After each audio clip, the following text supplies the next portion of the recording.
Halo Budikers.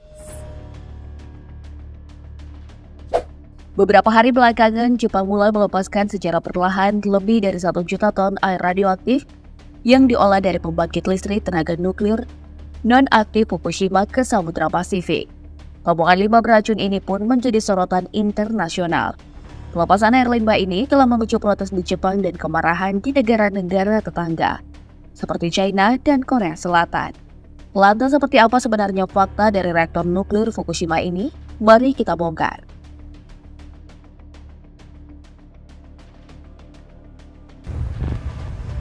Reaktor nuklir Fukushima adalah salah satu dari 6 reaktor yang berada di kompleks pembangkit listrik tenaga nuklir Fukushima Daiichi di Jepang. Reaktor ini mulai beroperasi pada tahun 1997 dengan kapasitas total sekitar 4.700 MW.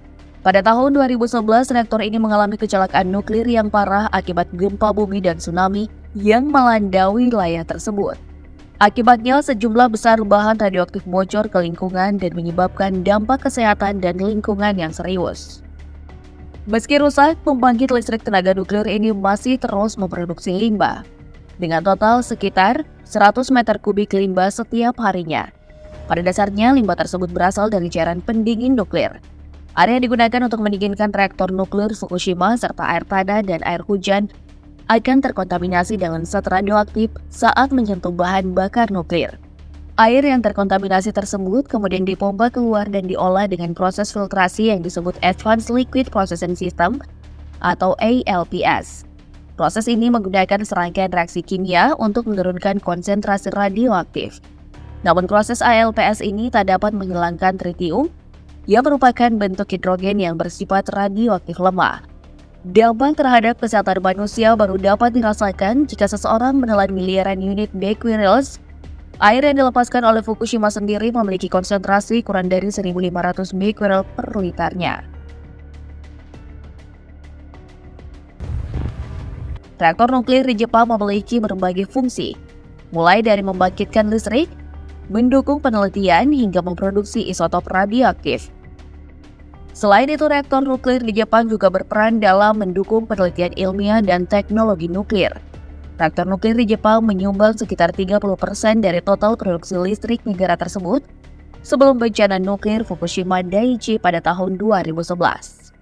Bencana nuklir Fukushima Daiichi juga berdampak pada kebijakan energi dan opini publik di Jepang terhadap tenaga nuklir. Pemerintah Jepang mengumumkan rencana untuk menutup semua reaktor nuklir secara bertahap hingga tahun 2040, lalu meningkatkan penggunaan sumber energi terbarukan dan hemat energi. Namun rencana ini menghadapi tantangan dari sektor industri, politik, dan masyarakat yang mengkhawatirkan krisis listrik, ketergantungan impor energi, dan biaya transisi energi. Sebagian besar reaktor nuklir di Jepang masih dalam proses pemeriksaan keselamatan dan belum beroperasi kembali. Belum lagi terkait langkah pemerintah Jepang untuk membuang limbah ke laut. Langkah ini menuai perhatian internasional dan kontroversi karena berdampak terhadap lingkungan dan kesehatan masyarakat. Oleh karena itu, Jepang berkomitmen untuk menjalankan tindakan ini dengan aman dan bertanggung jawab. Pemerintah Jepang melibatkan Badan Tenaga Atom Internasional dalam pemantauan dan akan menghentikan pelepasan limbah jika tingkat radioaktif melebihi standar yang ditetapkan.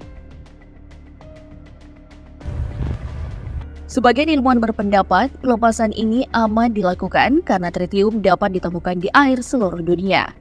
Terlebih, analisis yang dilakukan Badan Tenaga Atom Internasional menjelaskan konsentrasi tritium dalam air yang dibuang Jepang jauh di batas ambang operasional.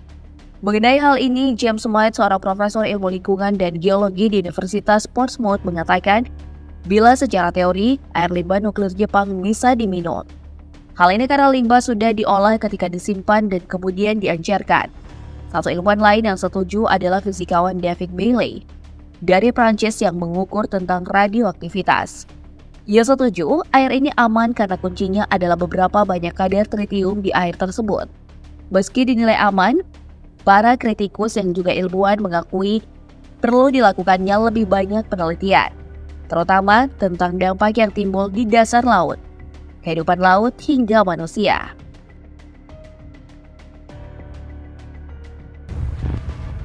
Perairan di lepas pantai Pasifik, Jepang akan menjadi wilayah pertama yang terkena dampaknya.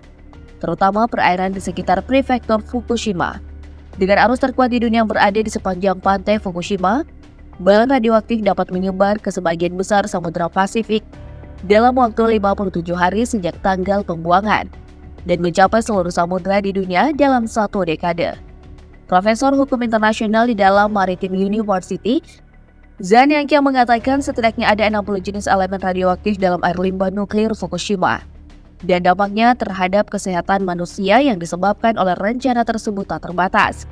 Sementara pakar nuklir Greenpeace mengatakan, tingkat radioaktif di dalam air yang tercemar akan tetap berbahaya selama ribuan tahun dan berpotensi menyebabkan kerusakan genetik. Oleh karena itu, pembuangan air yang tercemar nuklir ke lautan secara umum akan mempengaruhi berbagai aspek termasuk migrasi ikan secara global, perikanan pelagis, kesehatan manusia, dan keamanan ekologi. Jadi, hingga saat ini pembuangan limbah nuklir di Jepang belum memberikan dampak langsung ke negara kita. Namun bila dilakukan secara terus-menerus, dampak dari pembuangan limbah itu disinyalir bisa dirasakan banyak negara di dekat Samudra Pasifik termasuk Indonesia. Tapi beda cerita dengan negara-negara yang berdekatan dengan Jepang. Sejak awal China melayangkan protes kerap terhadap rencana pembuangan limbah Fukushima Jepang, China, Hong Kong, serta Makau juga kompak menyatakan tak mau menerima makanan laut dari Jepang, terutama dari ibu kota Tokyo dan Fukushima. Lebih spesifik, China juga bakal melakukan tes radiasi ketat terhadap impor makanan dari seluruh Jepang. Para pejabat China mengatakan tinjauan dari Badan Energi Atom Internasional terbatas pada opsi pembuangan limbah ke Samudra Pasifik, dibanding mencari cara lain yang mungkin untuk membuang limbah. Selain Tiongkok, Korea Selatan juga memprotes rencana ini. Ramai-ramai politikus aktivis hingga nelayan di Korsel menyerukan kepada Presiden Yoon Suk Yeol menghentikan langkah Jepang. Seiring dengan hal ini, warga Korsel berbondong-bondong memborong garam laut karena takut tercemar limbah. Akibatnya, harga garam melambung tajam di negara itu. Penolakan juga datang dari warga Jepang itu sendiri, utamanya dari kelompok nelayan. Mereka khawatir pembuangan limbah bakal merusak reputasi dan dagangan mereka, termasuk karena pembatasan ekspor ke pasar-pasar utama Beijing.